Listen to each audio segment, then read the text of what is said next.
Nailed it. Nailed it. Nailed that shit. It was so good. Sorry, I'm feeling very musical today. I like it. I'm enjoying this energy that you're bringing to the table today.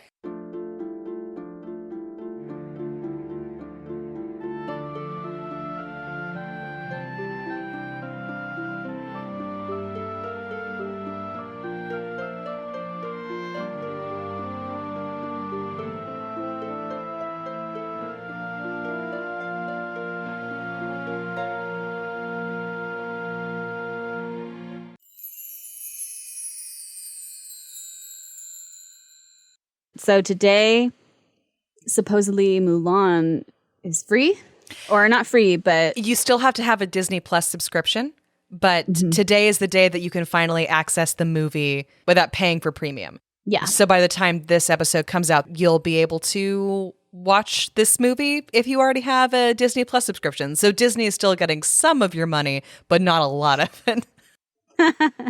I watched Mulan, the Disney version, last night just to catch up, since today we're going to be talking about Mulan. I was drinking scotch while I was doing it, so it was really fun. And taking notes. And I just forgot also, I mean, it's been ages since I've seen it, and it's such a fun movie. Oh my gosh, I loved every second of it. So it's basically like drunk messaging Abbie about Mulan. It was the best. Okay, so this first message, Abbie said something last night. She said, "Make a Man Out of You" is the best Disney song. And I feel like that is an incredibly bold statement. I know, it's a hot take. The best Disney song. So I asked a ton of people behind your back. Oh my God, tell me. And I now have a definitive answer for what the best Disney song is. Okay, what is it? By the way, I really want all of our listeners to tweet at us or message us on Instagram or comment or do whatever. Let us know what you think the best Disney song is. Because that is a bold statement. And I mean, it's a great song. By it. And she's not necessarily wrong. But I asked like a bunch of people. I'm so excited. Lay it on me. I want you to guess. Okay. Give me your top 3 guesses to what you think the best Disney song of all time is. Okay. Can I use my opinion, or should I guess what other people think the best Disney songs are? Let's do both. Okay, both. All right. So in my opinion, mine are "I'll Make a Man Out of You" because I sing that song to myself all the time and I fucking love it. And Shang is really hot and shirtless in the song. I posit that. And it's a good, yes, he is. And it's such a good montage. It's a great montage song. When I watched it last night, so that moment where Shang takes his shirt off before the song starts, Mulan's face is like every girl's face ever. Like her eyes are wide and then she's, oh, like, oh my God.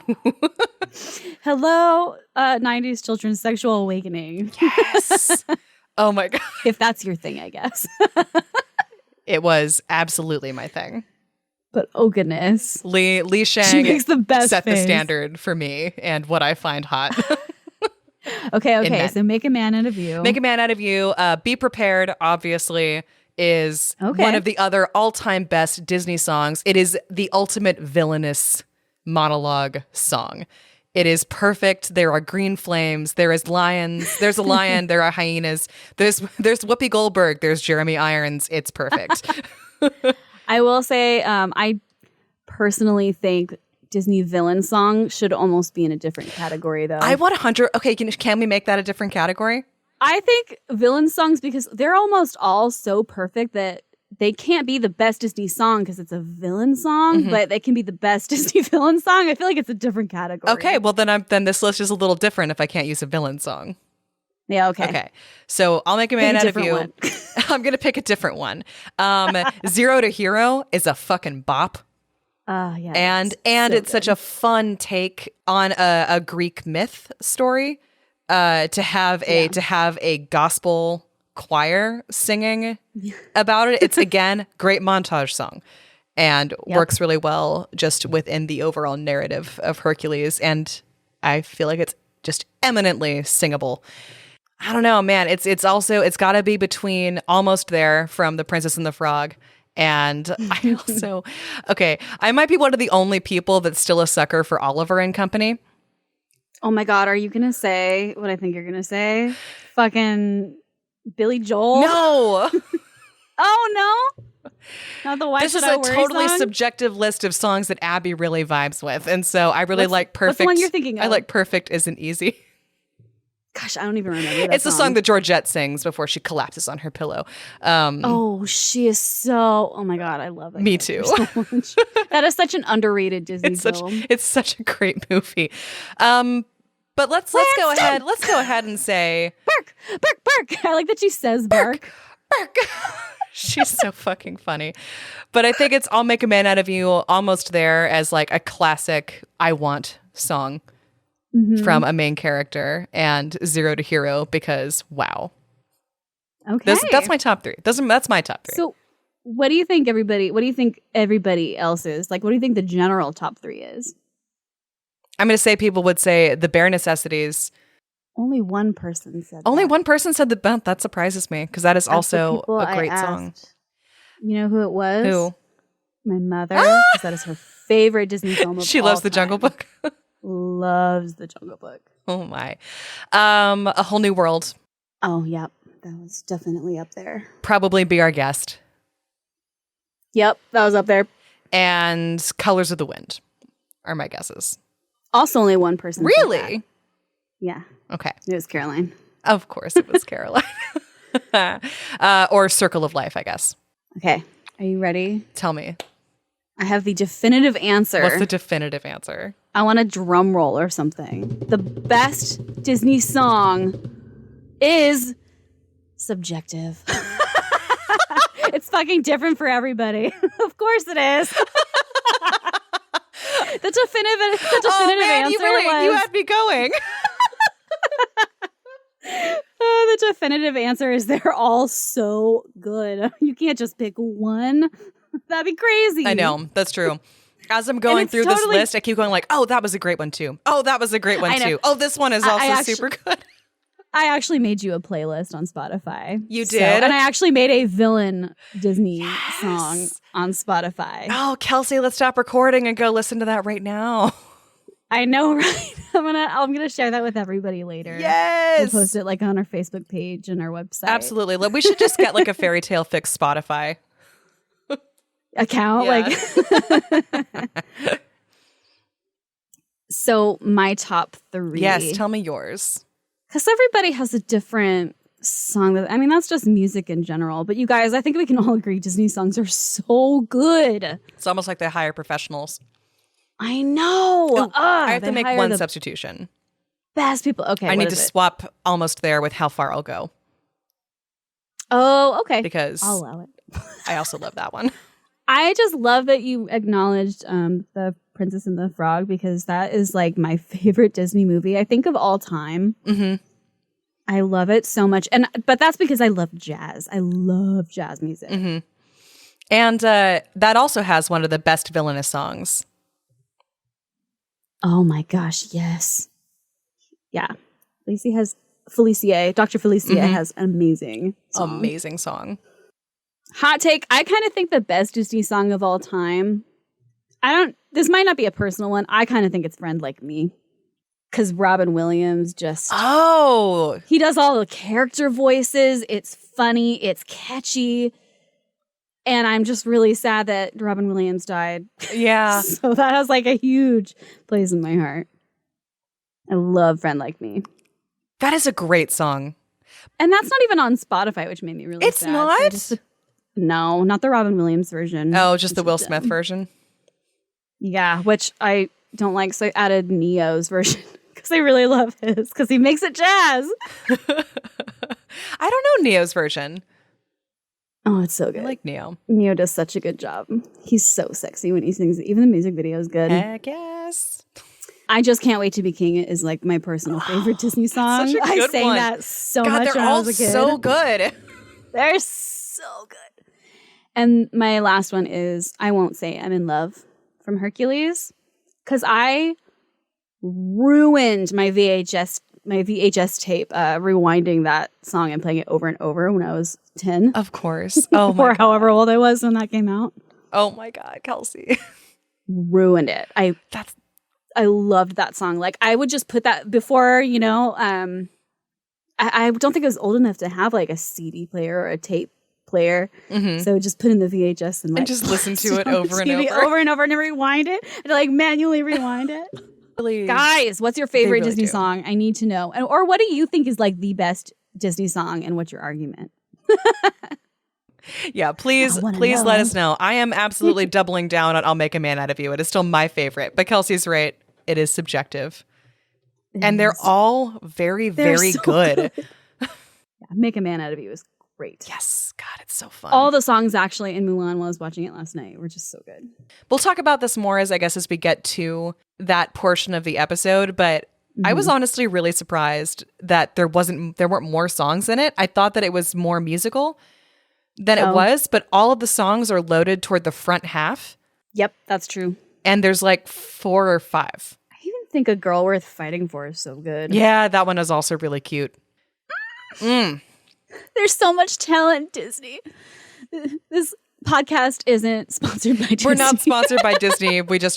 And I understand that Disney is also highly problematic, and also in all of the ways probably shouldn't even have a Disney Plus account, but I also really, really enjoy their movies, which, speaking of, it's time we're moving on. We're going to talk today about Mulan. Once again, I want to preface everything by reminding anyone who's listening, Kelsey and I are 2 American white women.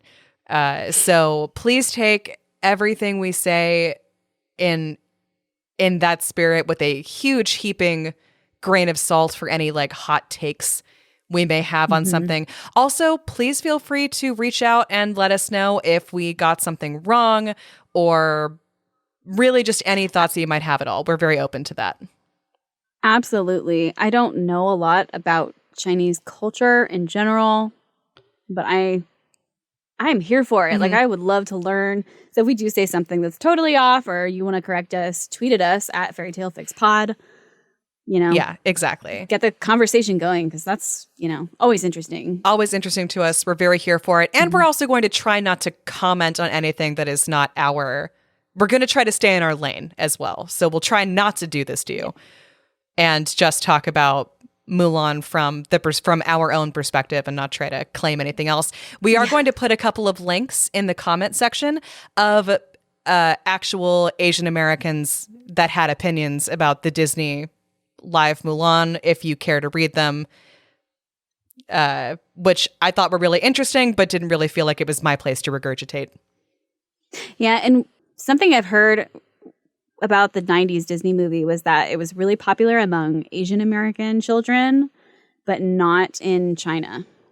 Yeah, I heard that too. And that was one of the things that I read that they were trying to do with this new movie, is make it more appealing to a Chinese audience. And in doing that, they lost part of what made it so appealing to Asian Americans. Oh, that's interesting. But again, that's just, those are blogs I read by a couple of different people.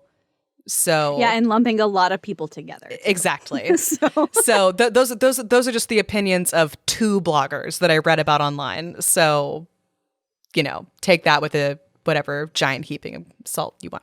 Oh, and also, if you're worried about spoilers, if you haven't seen the live action Mulan, we're going to talk about it today. Yes, spoiler heavy day. We're going, just spoiler alert, to give you an order of operations. I'm going to read the original ballad. And then we're going to talk about the 90s Mulan. And then after that, we're in heavy spoiler territory for both the live action Disney remake and for a Chinese film from 2009 called Mulan, Rise of the Warrior. So if you haven't seen the latter 2, you're probably going to want to skip the second half of this episode. Or maybe just go watch it and then listen, because I might chime in with something about the new one. Yeah. Sorry. I might not. I don't know. You should. I watched the live action today, like right before this. So it's fresh. I'm really excited to talk about it. Yeah. Excellent. Super fresh. I watched the cartoon last night and the live action today. I am hyped on Mulan, guys. Feeling that hype. Ready to go. Yeah.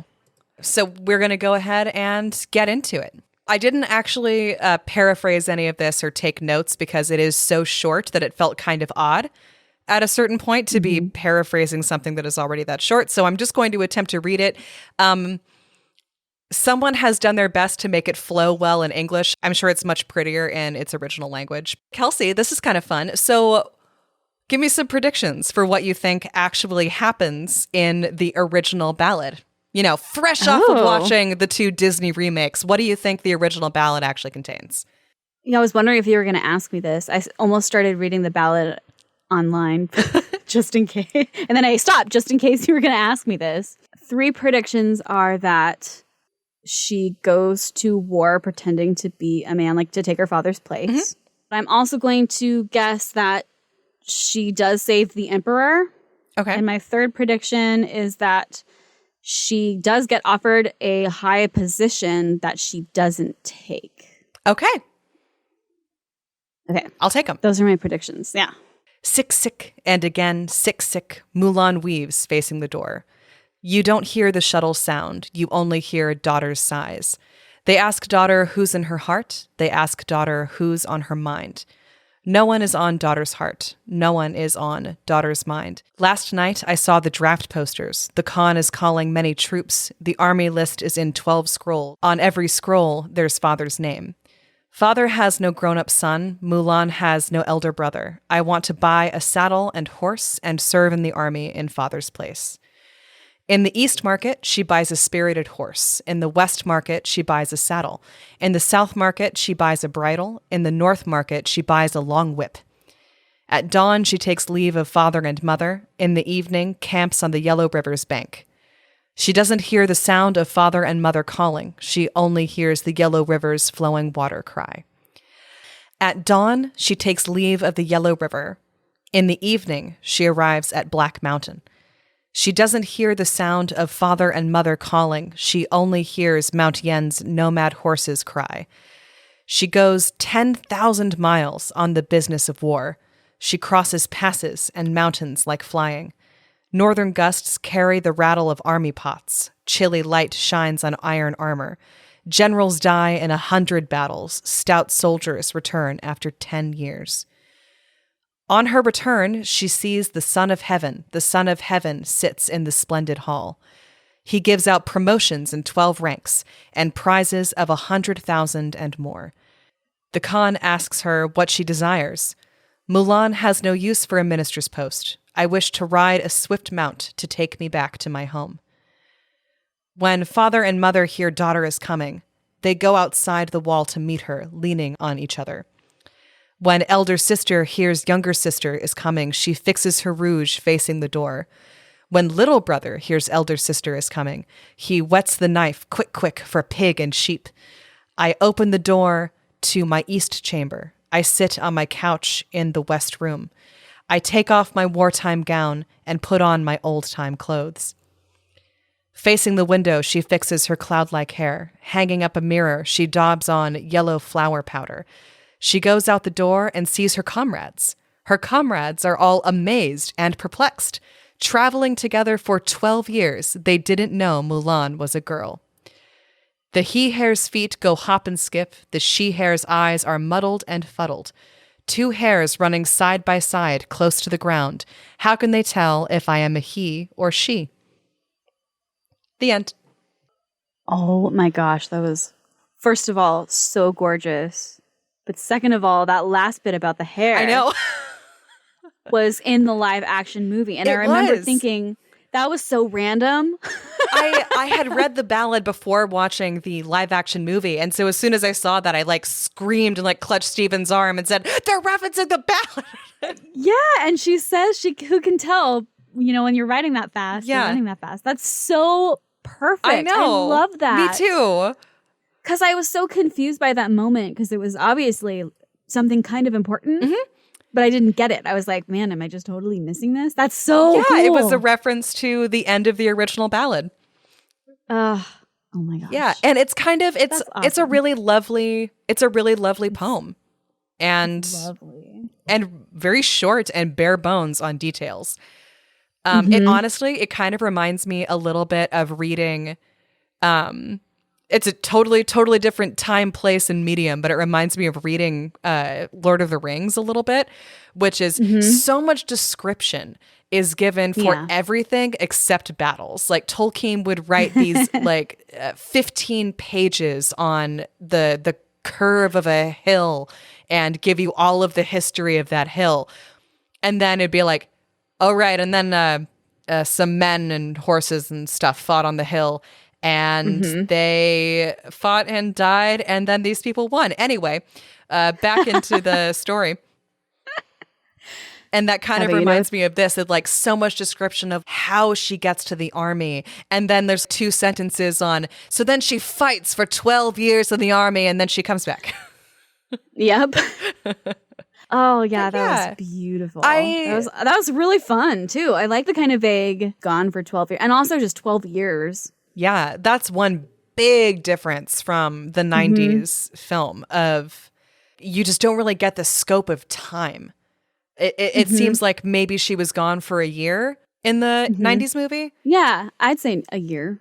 The cherry blossoms were just blooming as she left, and then they were blooming again as she came home.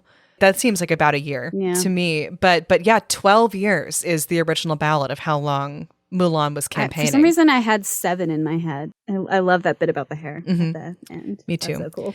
I also like just kind of it includes like she's got some other siblings. Yeah, I read that in the plays, she sometimes has siblings and sometimes she doesn't. And I was wondering, in the cartoon, she has that dog that she calls little brother. Yeah. I wondered if that was their homage to one of the play versions. I think that was a small homage to the play version. I did love that she had a little sister in the live action one. Me too. I thought that was really sweet. That was really cute. They had they had an adorable relationship. I like that they showed that like Mulan is funny. She's a quick wit. She's funny and she's also kind of a little shit. Yeah, she's But I mean, that's such a big sister thing, like saying, "Oh, you have a spider in your hair." I know. Hold still so I can squish it. It was super cute. Before we get into more movie discussion, though, I want to give a little bit of background on the original ballad, just to provide a little context. Oh, by the way, I think all of your predictions were right. I think so too. Because you predicted she takes her father's place in the army is still true. The emperor tries to give her a cool job, and she says no. Did she save the emperor? I think on that count you were wrong, because she does not specifically save the emperor. Yeah, it's kind of vague on what she does. Yeah, she just acquits herself well in battle, and so she and a bunch of other soldiers get an audience with the emperor at the end of the ballad, but she doesn't specifically save him from anyone. Yeah, okay. So you get 2 points. Okay. A couple of brief notes on the origins of this folktale. I think both of us thought that Mulan might have been a real person when we were settling into first doing our initial research on this, but it doesn't appear that way. I think that's still a debate. Mulan could be legend, but she could have existed too. Like, it's so old. It's kind of hard to tell. That no one knows? Yeah. This poem is apparently from the 5th or 6th century CE. Also, just to have something so old in such a culture where women really aren't seen as equals or fighters, as far as I know, that's just so cool that exists at all. Yeah, that this story exists. Well, because it's also, I think it's important to note that gender roles were still split we're obviously still split very traditionally along like who was in charge of the home and who was expected to go to war if necessary. Chinese culture, as I understand it, is much more focused on family, and your duty to family sort of outweighs all other considerations. And so the original ballad is about filial duty more than it is about finding yourself. Because I think the 90s version of the movie is very much, it's about Mulan's duty to her family, but it also has a lot of undertones of her figuring out her place in the world. When in the original ballad, Mulan knows her place in her world. Her place is to protect her family, and her duty is to her family in whatever form that takes. Like she turns down becoming probably one of the only powerful women in China to go home to continue to care for her parents. That's also how it felt more in the live action to me overall. Yeah. It was more about honor which is another thing that I think that they tried to alter to appeal more to a Chinese audience. So that's the Ballad. Movies. So you just watched the 90s version. Yeah, I just watched it last night after it's been a while. I mean, I've watched it a million times, but it was so much fun rewatching it because how good is that movie? Like, I mean, honestly, Mulan is one of my favorite of the Disney animated canon. It wasn't always my favorite Disney movie. I think I enjoyed it more last night than I have ever. Mm-hmm. I think just because it's so funny. Yeah. Like there's so many funny parts to that movie. Oh my God. And I watched it again a few weeks ago. And it's not that I forgot that Eddie Murphy was in it. It's not one of my stronger memories of it. But then I started watching it and I'm like, oh, that's right. Mushu. Uh-huh. Oh, Mushu's so This is so fun. Also, I love that George Takei was the first ancestor. Yes! Oh my God. I was watching and I was like, that sounds like George Takei. None of this, I had to look it up and it was. Oh my God. I love how it starts, how scary Shan Yu is. Mm-hmm. He's got a cool look too. He's got like bottom fangs and no whites in his eyes. Yeah, black sclera. He's also kind of hot. He's got really broad shoulders. There's a lot of sexual awakening in that movie, I think. Weirdly hot. Yeah. Scary. Definitely like the epitome of scary hot, I think. He's scary hot. He's very Scary Spice. I also really enjoy that that's how the movie opens. That beginning scene with Mulan in the 90s film, I feel like she's really got her shit together. I mean, she's taking care of business. She's taking notes. She made that little chicken feed thing and put it around the dog, so she's working smarter, not harder. I was really impressed. I mean, anyone would be lucky. And then she comes up and takes care of her dad's medical shit. She's like, oh, and you got to take 3 cups of tea a day. I thought she was pretty on top of it too when I was watching it again. I'm like, I don't know. I don't know why I thought that she was just kind of a mess before because... Also, the grandma has to be like my favorite character in that movie, hands down. Really? I know she's not in it that much, but she's so funny. She's like, how much help can like we should pray to the ancestors for help. How much help can they be? They're dead. And then she puts all her faith into cricket. Yep. And she like closes her eyes to go across the street. Oh my God. Yes, it was amazing. I loved also like this is definitely like skipping to the end, but I love that she at the very end of the movie when she when Shang is all like, I would love to stay for dinner. Would you like to stay forever? That's got to be like the best line in almost the whole movie. It's so good. Probably. It's so good. It's so good. So I love the 80s montage music where she decides to go to war for her father. It's like the ba, ba, ba, ba, ba, ba. It's so catchy and it's so dramatic, and I love the whole she's leaving to go to war montage. In one of the blog articles I read about how this movie became such a Asian American thing and less of a Chinese thing is that haircutting scene is apparently super pivotal. In China and in medieval China especially, like nobody cut their hair. Everybody wore it long. The idea that Mulan would be cutting it to make herself look more like a boy isn't something that translated well. In fact, that having your hair shorn was actually a sign of shame.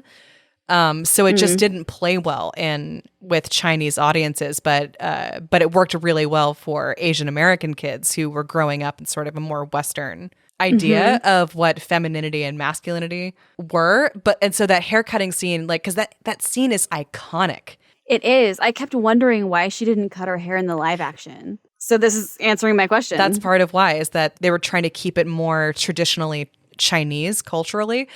I don't know. I kind of missed the haircutting scene where she swings the sword in front of her face and you get that, like, you don't actually see her face until she's standing there as a full soldier in that montage. Cutting your hair off is kind of a big deal for Western women anyway. It's almost like a safety blanket. I think a lot of women feel like that's what makes them pretty is their hair. Yeah, like having long, shiny hair is so culturally ingrained in us that that's a big part of looking like a woman. Yeah, exactly. Abbie, you cut your hair off into a pixie cut recently. I did. And everybody, except for me, hopefully, so many people kept asking Abbie if her husband would like it. Yeah, and And that was like the first question out of their mouths. You didn't. So rest assured. Well, the same thing happened to me after I got married. I had hair like down to my belly button, and I didn't even get a pixie cut. I just wanted it cut to my shoulders. Yeah, you weren't getting anything nearly this extreme. And everybody was like, "Oh, how's Adam gonna feel about that? You're gonna regret it." And it was so annoying. I absolutely hated when people were like, "Oh, what does Adam think of your hair?" And I'm like, "Who the fuck cares what Adam thinks? Why aren't you asking me what I think?" So that's why I definitely felt that. Yeah, and that's I think why that scene really resonated, I think, with a lot of women. It seemed so liberating of the idea that you could just cut it off. I mean, at the same time, it was also reaffirming that shorter hair means you're a boy. But that's a whole other thing. Yeah, there's actually there's a lot of interesting, I don't know if I would call it transphobia in the 90s version, but definitely a little bit. Yeah, especially transphobia in the sense that like there could be no blending of your gender identity, that you were either all woman or all man. And if you had any traits that sort of were in the middle of those two things, then it was transgressive and made you weird or queer or... Every time I felt that way, I wrote a note about it. So I'll probably bring it up again. I mean, it's a 90s movie, so there's going to be some stuff like that. Interesting gender role stereotyping nonsense. I think I know what you're getting at, but let's move on. Adam and I kept cracking up that she took her hair down to be more true to herself, which was a great scene and it was very symbolic of her becoming herself. Yeah, But Adam and I were cracking up and we're like, maybe you should have left your hair up. Isn't that like getting in the way? Yeah, there's a reason why all the soldiers kind of go for the top knot. The top knot, or even the main bad guy had his hair in like he was half up. It was half up, half down. Because he had glorious Man, his hair was good. Too. He had some good hair. He was just gorgeous all around. There were a lot of gorgeous people on the other team. I want to make just a quick note of how much I love Gong Li. I love Gong Li. I have loved Gong Li for a long time. She played the witch in the live action movie. My first page of notes on the live action movie look a little something like this: Gong Li, Gong Li's outfit, Gong Li's hands, Gong Li's hair. Oh my god, she's wearing those outfits. Those dresses, how they're like half armor, half dresses. Like she just looks like a goddess. If this weren't Mulan, I would have guessed that was Mulan years later, and there were two different storylines. That would have been so cool. I mean, and honestly, if Gong Li had gotten her way, that's exactly what would have happened. Since we're kind of going to start melding these together, first of all, I want to ask you, Abbie, how did you like the live action movie? What was your overall opinion on it? Overall, I really enjoyed it. I thought it was fun. I enjoyed watching it. The dialogue was a little heavy and a little cheesy, but also like I kept reminding myself, this is a movie for kids. They made this movie for kids. Mm-hmm. Most Disney movies have kind of like ham-handed cheesy dialogue at one point or another. I think it just seems sillier coming out of live action actors' mouths and not cartoon characters. Actually, that was different about the cartoon and the live action was they said things in the live action. I'm like, you didn't have to say that. Mm-hmm. We just know. Like when the mom says like, he's not going to come back. In the Disney cartoon version, they just make it obvious. And like it's they have so tense. The shadow and the music and it's raining and the goes up to the husband and you can see her shadow push him away and she leaves and she's crying. Like they don't have to say. Yeah, what's going on. That's true. Actually, that's a really good point because I feel like they were a lot more subtle in the animated version with some of these topics. It was much more show, not tell. I remember in the live action version when Mulan, she's riding her horse down to enlist in the army and the phoenix is flying overhead and she literally goes, "The phoenix." And I'm like, no, it's right there. We can see it. Yeah, like you didn't have to right say there. It. Thanks, okay. We get it. I thought some of that was weird. The writing could have been little better. Totally also, because some of it worked really well. Like I like how they did the matchmaker scene for the live action version. I thought that they kind of kept it true to the spirit of the original one while still doing some fresh new stuff, like her trying to protect her sister by like hiding the spider under the teapot and like that was really adorable. I loved the live action Mulan. Yeah? That's probably my favorite live action Disney adaptation ever of all time because it was similar enough, but they weren't trying to recreate the story in a cringy way. Like you said, there was some of that writing was a little awkward and it was like, you didn't have to say that. But you could have just acted it, but that's fine too. Yeah. But I loved it. I thought it was so much fun. Like I enjoyed watching that a lot. And it was so beautiful. I mean, it was a pretty film. I don't know how people were feeling underwhelmed by it. Is what I was surprised too because I was like, okay, this is gorgeous from like top to bottom. This is such a great looking film. Choreographed so well. The writing is cheesy, but the acting is selling it. I'm buying it. All of these people are really cute. I like how they characterized Mulan. So I feel like 90s Disney Mulan versus live action, 90s Mulan was so shy seeming. She seems so much more timid and like not as much as a troublemaker. I don't know. I feel like the live action Mulan, the younger one, was a lot more like troublemaker. Yeah. Sassy. Loud, just kind of, playing pranks. Yeah. I loved her. I thought she was hilarious. Just how did you feel about the Gong Li witch edition? I fucking loved it. I thought that was so cool. Okay. But I love that she takes place of Shan Yu's falcon. So I looked this up yesterday. I was thinking about Shan Yu's falcon last night. Because damn, Shan Yu just makes an entrance. And I was thinking, because I was a little drunk, I was like, is Shan Yu a Disney princess? He has a sidekick animal.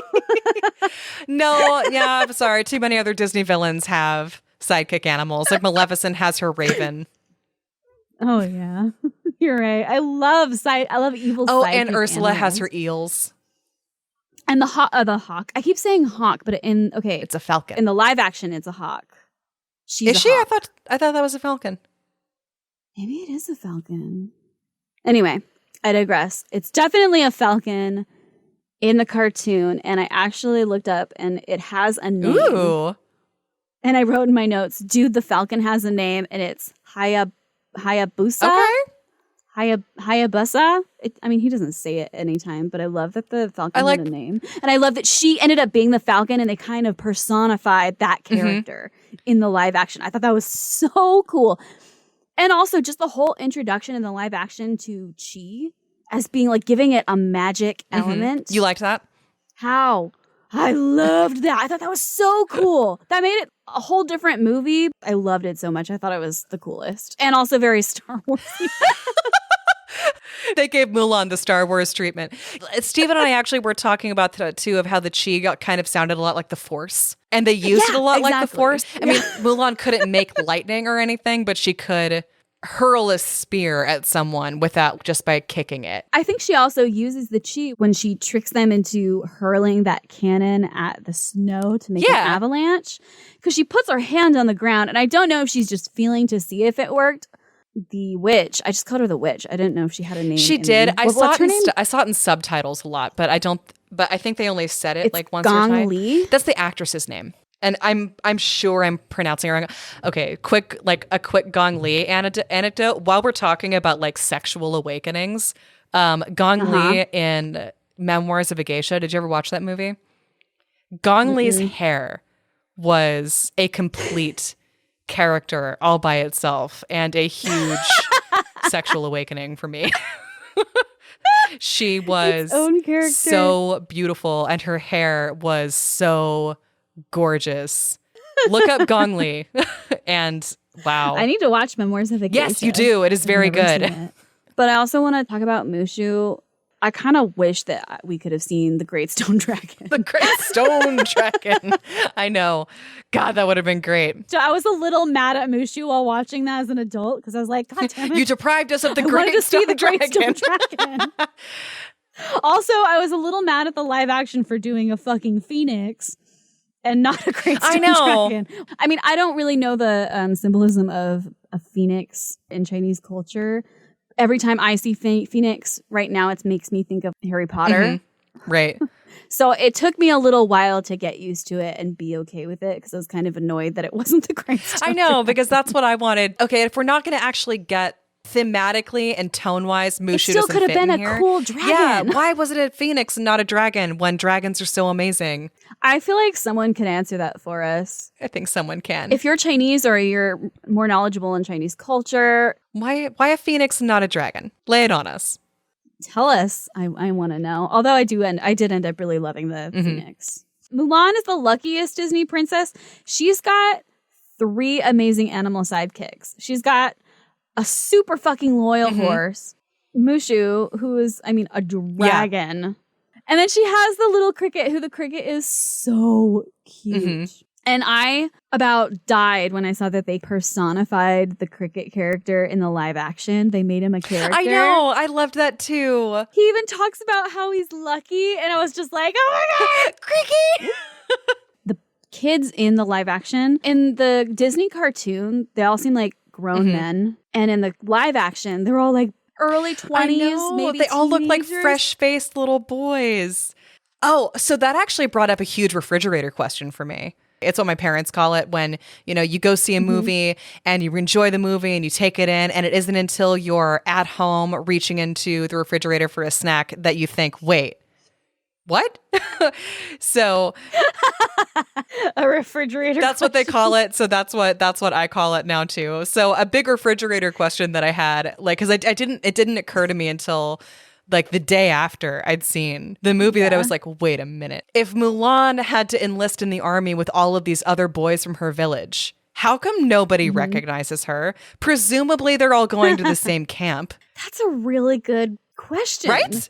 Like, not really. None of the boys from her village recognize her. That's how they worked it out for the story. Like, I'm not mad about it. It's just how it goes. But also, like, maybe they just had enough boys from other villages that they never ran into each other. Maybe. Could have been. Or maybe they got sent to a different muster point, or they already had military training and they could just head straight into the actual standing army part already. I have no idea. I'm sure. That's probably it. That last one you said. They went to a different part because they were more they already had some battle trained. Experience or something. I don't know. They had enough XP. Like, they already had enough XP. Going back to sort of the Mushu thing as well. Like, I did miss him in this movie, but I thought that they did a really good job of finding other ways to lighten the mood. Yeah.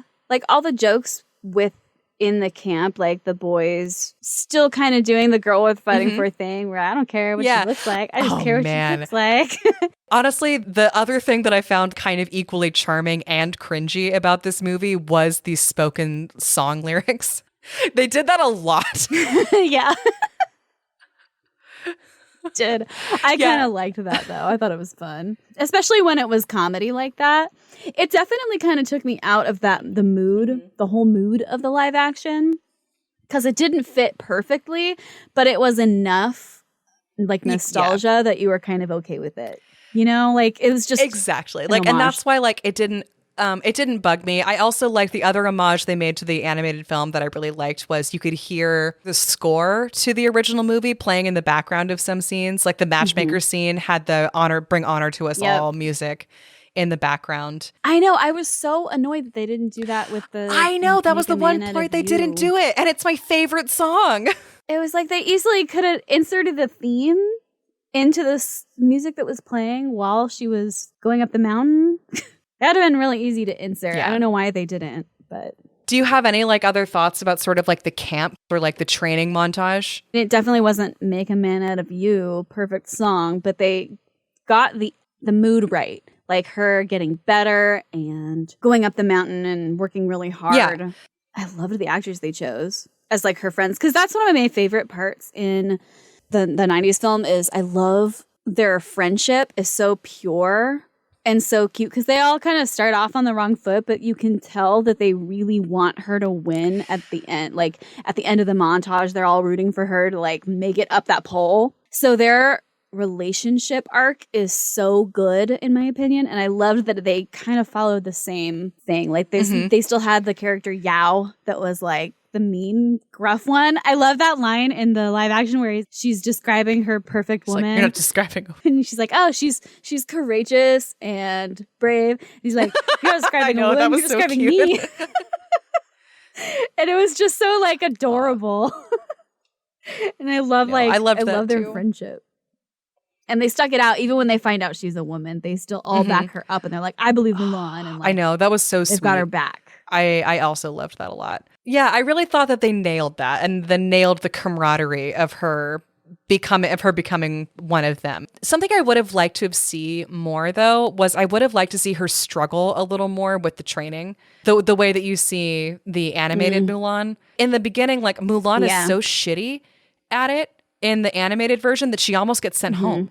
And it's her determination to not get sent home that drives her to be better. In the live action, she's like already really talented. And yeah, like she already has all of this martial training. She's already good at a lot of this. So it undercuts the her heading up the mountain moment. I don't think that there's ever a question that she won't. Also, just imagine that task of going uphill. My shoulders were hurting while I was watching that. Aching, just looking at it. I thought that was such a good way to give that impossible task in the live action, though. Yeah, with the weights on your hands. I agree. I think they found a neat way to sort of have a similar mechanic. It would be really awkward to be climbing the pole in a live action thing. Since we're still in the camp, and they did this really well in the live action too, I thought that I never want to see a naked man again. I love that line because, girl, I feel you there. And like, I love that they had that tiny scene of like the guy losing his towel or something in the live action. She's just like, oh God. Because she's like a young girl who's probably never seen a naked man. Just like this, because I agree, it is horrifying. Even if you're into that sort of thing, like later, it's still horrifying. Even if it's on the hot not Shang stand-in. Yeah. What do you think of him? Oh, yeah. I thought it made more sense that she would end up kind of having some sort of romantic interest with, somebody more her own age and more her rank too. Not her commanding officer. Yeah, exactly. Which is kind of a weird power dynamic. I also feel like they really could have left out the whole romantic interest. I thought so too. I mean, because also like that's not what's in the original ballad either. She doesn't return home with a husband. She returns home a hero. And then it would be also more inclusive to people that are gay or bisexual or asexual. Yeah, absolutely. It didn't really add much to the story because also in the animated version, like eye rolly, they're outside of the fact that she clearly thinks he's pretty sexy, and also like, I mean, I'm sorry, anyone who's into men also thinks that. even if you're not into men, and probably even if you're not that into men, Li Shang could turn still think it a little. It's just on a pure aesthetic level. He's a very attractive cartoon man. They don't even really do the romance very much until like the last 5 minutes of the movie, and it's all worth it for that great grandma line. Would you like to stay forever? Oh no, I like the other line where he walks by and she's like, "Oh, sign me up for the next 4." Oh, grandma, I love her. She's so fucking good. Moving on and to like when they actually had to go join the war. And I think my favorite moment in the live action was after it turns out that she does have this great ability and they've started moving out on the road and she's been training it more. Do you remember the scene where the general says that he'd like to introduce Mulan to his daughter? Yeah, and he's like, I'd love to see and she just smiles. And I was just thinking that in a perfect lesbian world, he still would introduce her to his daughter. Yeah. At the end. Oh my gosh. Yes. Oh, yeah. Mulan's going to get herself a bride. I also want to see the look on her dad's face. She comes home a decorated war hero with a wife. I would have loved that. Why not? Oh, yeah. And honestly, I think that is a good fix for that movie. The romance with one of her comrades wasn't doing anything for me. What would have been awesome at the end is Mulan becomes a war hero. And then at the end, when the general does come by to meet her father, I was like, because I was thinking like, did you bring your daughter? Yes. Is she in here? Oh, that's right. That would be amazing. I love that idea. I loved that battle sequence from start to finish when they actually engage the Aurorans. Also, what is she on that's yellow? Is that like sulfur? I think so. It's cracking, and I kept getting really scared that she was going to fall into it. It made me really nervous. I think it was sulfur. But I loved their interactions. The witch being like, oh, like you're girl, like, damn, you're using your chi. I love that too, of her recognizing something in this other person and telling her why she wasn't able to use her chi as effectively. That changed Mulan's whole perspective. And that's what made her decide to come out and be honest. Like, she didn't get found out. Yeah. She came out. I mean, exactly. Yeah. She came out swinging. And she... We were talking about how, like, have those top knots for a reason, but when she's riding her horse through the sulfur and sloughing off armor, and don't you need that? You could have kept that on, but... You look great, though. But you do look amazing. And then I like how then she goes into battle and she's able to manipulate all of the objects, and she's just this moving chi whirlwind cutting people down. But then I also like that they didn't forget that part of the point of Mulan's story is that she's also really clever. Yeah, she grabs all the helmets to make them think that there's more people firing arrows at them. And she uses magic to launch a bunch of arrows at them. But the idea itself was like a really smart tactical move on her part. And then I like that that's also part of the avalanche scene, because the whole point of the avalanche scene in the 90s movie was also like, again, Mulan just being smarter than everybody else. She just has a good mind for tactics. How could you miss him? He was 3 feet in front of you. What did you think of Mulan's gender reveal in the live action versus the ballad? Oh, yeah. Versus them just finding out and being like, oh, live action was definitely the best, because she came out and decided to be true and was like, you know what? You want to kill me, but I was a woman the whole time, motherfuckers. It's a lot less empowering in the animated. Yeah, they just found out because she got wounded, not because she told the truth. Not that it was bad in the animated version, but yeah, I like that they did it a little differently. I liked that a lot of this live action movie has to do with the themes of loyalty and honesty and bravery. And who knows, maybe if animated Mulan had fought another woman, in the live action, she was probably looking at her and being like, that's what I'm going to become. And then they explicitly have that scene later. On the mountain where she's like, join paths with me. Fuck yeah, do that. Which also would have been my fix, because hell yeah. I kind of just want another movie that's like this, where she does become a witch, and there's more witches, and they keep getting witches, and then they overthrow and then it's just everyone, a community of witches. I've got like a slightly different fix that we'll talk about more towards the end, after we've talked about what happens to Gong Li's character. But I like this moment of her doing the whole "join me" villainous speech with her falcon claws. With her fucking claws. She's so cool with her bone crown. Oh, so cool. Gong Li's outfit. Yeah, that was so cool. So good. But I also like that in this moment, Mulan says no. Mulan stays true and then rushes off to warn the Emperor. She risks everything, and she does it in the animated version too. Risks everything because she's so brave and true. It is really uplifting. It's a really great story. In the animated and live action for this, like, man, maybe I do like the live action more. I really like how all her friends stand up for her in that moment. Because in the animated version, she says, you would have believed Ping. Why is Mulan any different? But I like in the live action that her friends are like, you would have believed Huazhan. Why is Mulan any different? And I like that they're the ones that say that, and they all start chiming in, I believe Mulan. I know. And it's awesome. Like, I literally messed it up a little bit. I love that friendship arc so much. I know. Like, I loved in the animated version that moment when they all drop the battering ram and Mulan is running up like into the palace, and they just they're like, we're just going to go with her plan.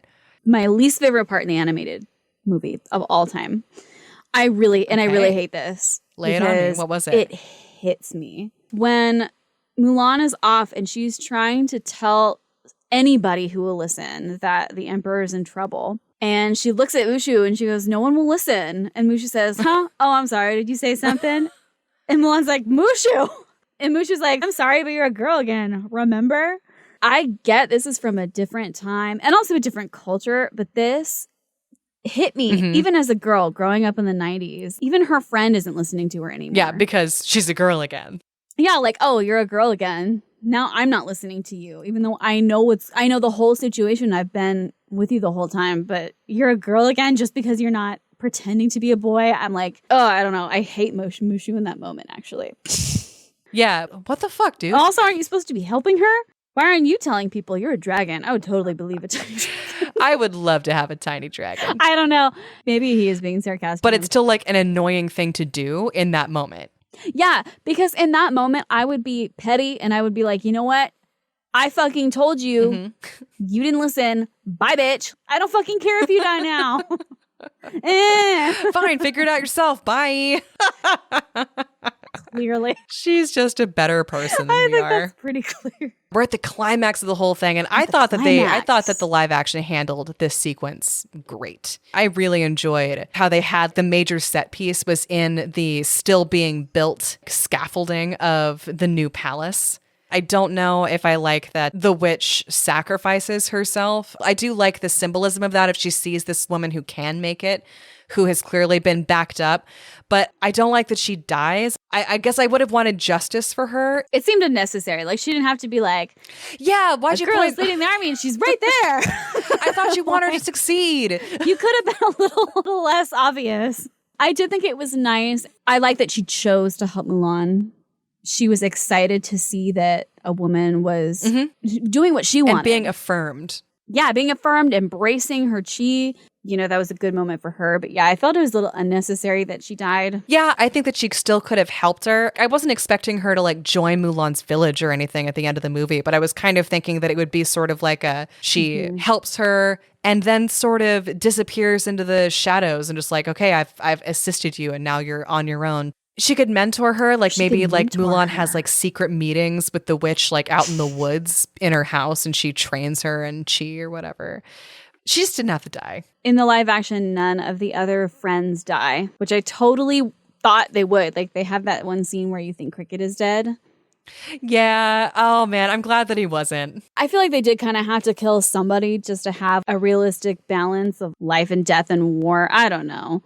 Because maybe she's done so many bad things, maybe she wouldn't have been able to redeem herself. I don't know. I was really bummed about that too, but it was really sweet. And then like we head into the major end game, which I don't want to belabor too much outside of the fact it looked really cool fighting in the scaffolding and and then fighting on the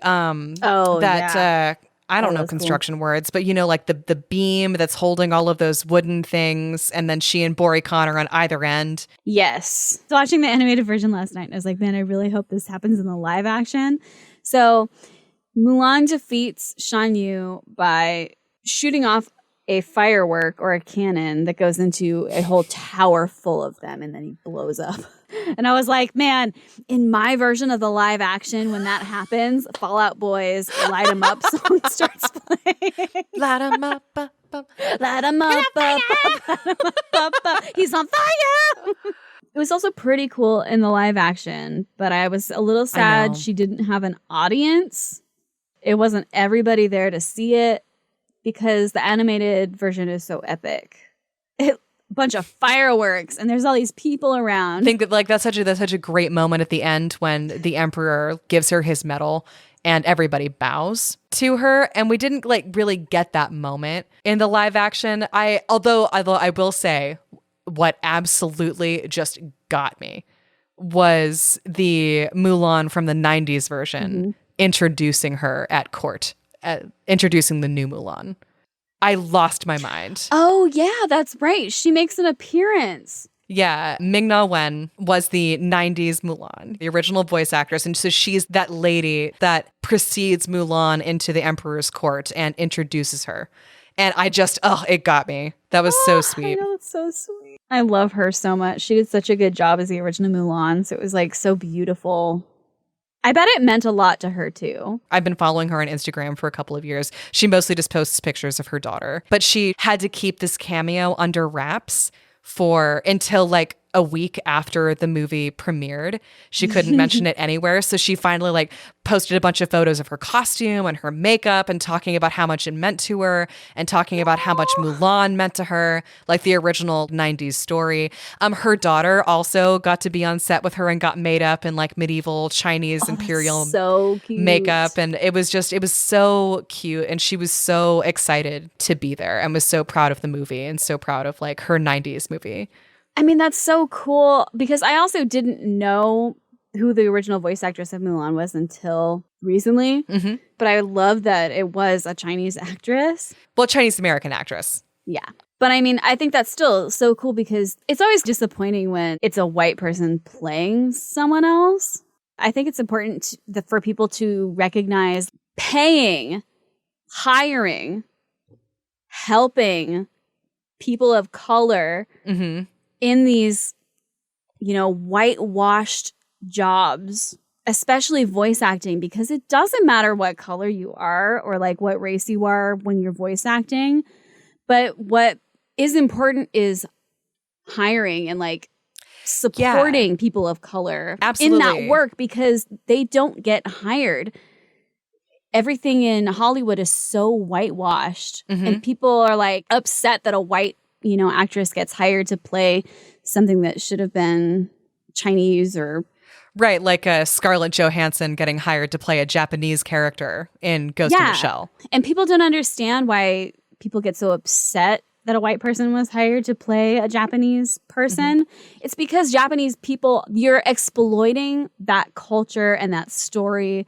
And taking away roles from Japanese actors who don't get them as often. Because there just aren't a lot of roles written for people of color explicitly. And then the few roles that are, casting a white person in that role is just such a slap in the face. Thank you. You said that much better than I did. I had a really hard time articulating my thoughts on that. But no, I like what you said too, because I think that mine is pithy and like a throwaway line, but I think you're all getting it much more at like the heart of it's really upsetting. And not just for movies like this that are sort of culturally specific. It's obviously very important when you're making a movie about Chinese people to include Chinese people when you're making that movie. That's kind of that should be a duh factor. But it wasn't always. But also it's important in any movie to make sure that you're casting representatively both in front of the camera and that you're filling the behind the camera work with women, LGBT people of color. Like just that you've got, in addition to men, I don't want to discount their value or whatever, but also... it's just important that you've got the full spectrum of human perspective, both behind the camera and in front of it. This is a whole rant, but... and these rants need to happen. And yes. Obviously, we are two white women ranting about it, which also says a lot. We need to rant about it more. As white women, we should be ranting about this more and visibly. I think it's an important topic, and I want to talk about it. And I just want to... Because I see a lot of people, you're snowflakes because you care if... what race an actor is. And that's not the point. So I saw this from my friend on Facebook. They wrote about Mulan seeing Chinese actors and actresses. It might have been underwhelming to many of you, but to see actors that I grew up with in a place where it's mostly, white people or Mexican people, where there wasn't anyone that looked like them, the movie was overwhelming. They said that my heart was fluttering the whole time.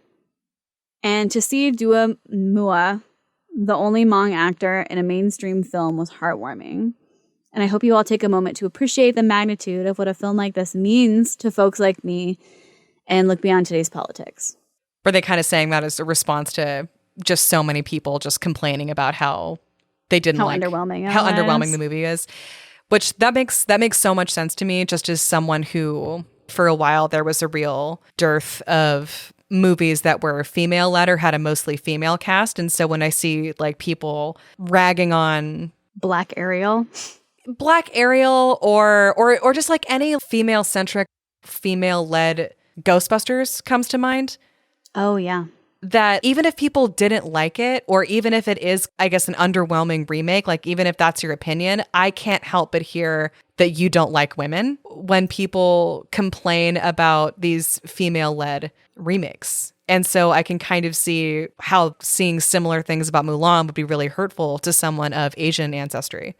in this country of people just just bitching about this movie that's entirely filled with Asian actors.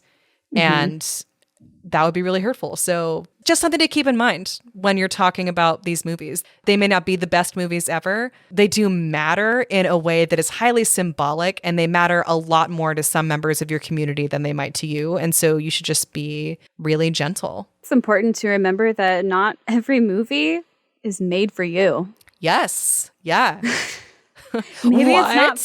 Maybe it's not for you. Maybe you're not the audience. Maybe they're trying to teach you something. And if you didn't like it, tell us why. Tweet at us at FairyTaleFixPod. Yeah, if you think we are absolutely full of shit, we are interested to hear why. Yeah, tell us. Email us. Yeah, shoot us an email, and then hey, we'll talk about it later.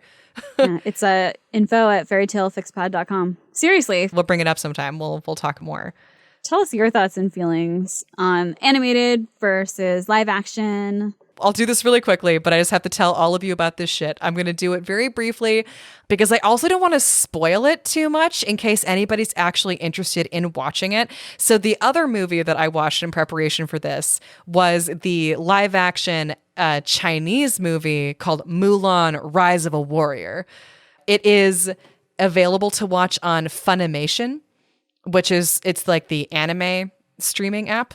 But they also do a few feature-length movies as well. I highly recommend checking this out. I will say that it is not a feel-good family movie that you will want to show your kids. It's not like a happy... Does Mulan die? No, she doesn't die. But Okay. it sticks very much to the framework of the original ballad. Okay. With a lot of details added. You know how the ballad barely mentions the war? This movie barely mentions any of the other parts of the ballad and focuses exclusively on the war. This is a war movie, in fact. It is very dark, and it is all about sacrifice, duty, honor, death, and just the horrors of war. Wholesome friendships. There's some friendships, but they end in tragedy. It's all very upsetting stuff, and it's really gory. It's very sad and difficult, and the acting is so good and very intense. I absolutely loved this movie. They also kind of gave the Rorans their due a little bit. We actually spend a lot of time in the Roran camp learning about how that dynamic is playing out. You've got the Danyu, who is the leader of the Roran people, and he's uniting all of these tribes. You've got his much more warmongery, bloodthirsty son. You've got his daughter. She just wants peace. She just wants to be able to feed her people. They live in a pretty deserty, barren wasteland, essentially. It's why they keep raiding the Chinese, because they live in a much more fertile area and have a lot more. And so that's why they keep raiding, which I think is important context. That is important context. On just the war. This movie fixed one of my questions already. Nice. Straight out the gate is that when Mulan gets to enlist, one of her childhood friends from her village is like, Mulan, what the fuck are you doing here?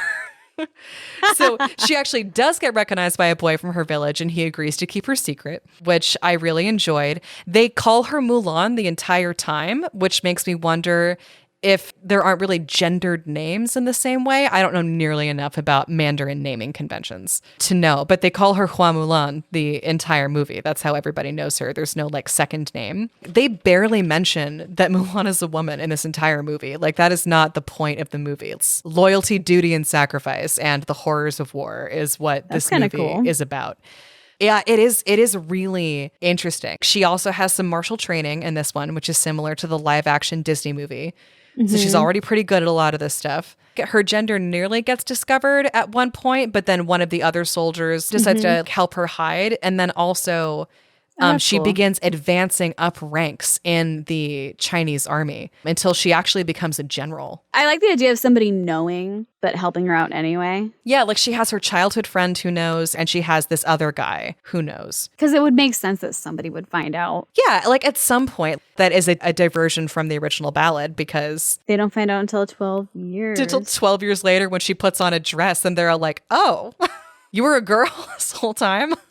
I don't want to give too much away because it is a really good movie. It is almost 2 hours long, so it's a very long long movie, and none of it is about any of the stuff that gets focused on in either of the Disney movies.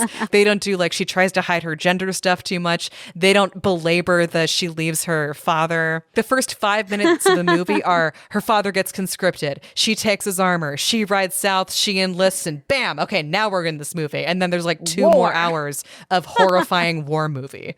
Just to illustrate like how dark and intense this movie gets, if this is anything anybody else wants to watch someday, there is a scene where the Rorans have captured a portion of Mulan's men, and they have her and the rest of her army trapped in a canyon where they're all starving and they have no water. They're trying to get her to surrender, and so they parade these men out in front of her. They're like torturing them in front of her and all of her troops. Instead of going out to ride to their rescue, because that would just get the rest of her men killed, they sang this song, this soldier's marching song about missing home. I'm getting choked up just thinking about it, and Kelsey's going to make fun of me. Oh, no. But I still love you. They sing this song about duty and loving their homeland and missing their wives and children. Then the men who have been captured also start singing the song back in like this moment of solidarity and comfort. And then the Rorans kill them all, you know, as they're singing the song. It's awful. They start at the back of the line and just start killing people while they're singing the song to each other from across the line. But it is such like a horrifying, beautiful moment. And this movie is full of moments like that, of like, that is so fucked up. I really enjoyed this movie. It's a what the fuck fairy tale. It is a what the fuck folktale retelling for the ages. It is so good, and I actually have no edits for it. I think it's incredible and so fucking sad, and with such a bittersweet ending. It just hurt my heart in the best possible way. It's Mulan: Rise of a Warrior. It's on Funimation. Go watch it, and then write me a lot of emails about all of your feelings. Now I kind of want to watch it. I'm not gonna lie, I probably will. I think you should. And also, like, the reason why I'm not telling more of the twists and turns is like a time concern, and then also because there are so many twists and turns because they took that section of the ballad about fighting for 12 years and ran with it somewhere totally different.